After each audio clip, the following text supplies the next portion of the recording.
पहिला विचार येतो कुठलं तेल वापरायचं, आणि मग आमची सर्चिंग सुरू होते. शेजारी पाजारी मित्र मैत्रीण इंटरनेट, कुठलं तेल वापरायचं, आणि आम्ही सगळं आमची धाव ही तेलावरच असते. पण असं होत नाही. प्रत्येकाचा स्काल्प वेगळा असतो, कोणाचा ऑइली असतो, कोणाचा ड्राय असतो. त्यानुसार आम्हाला तेल वापरायचं आहे. दुसरा भाग आहे आयुर्वेदाचा. जर विचार केला तर जेव्हा हेअर फॉल असतो त्यावेळेला शरीरातील पित्त वाढलेलं असते, उष्णता वाढलेली असते.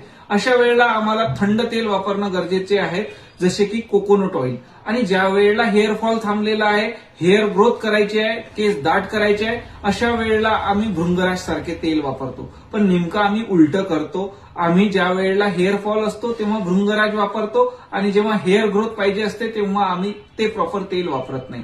आणि ह्या मोठ्या चुकीनं आम्ही खूप मोठं नुकसान करतो. तर सगळ्यात पहिला भाग आहे स्काल्पचा प्रकार काय आहे, खरंच तेलाची गरज आहे का, आणि कुठलं वापरायला पाहिजे.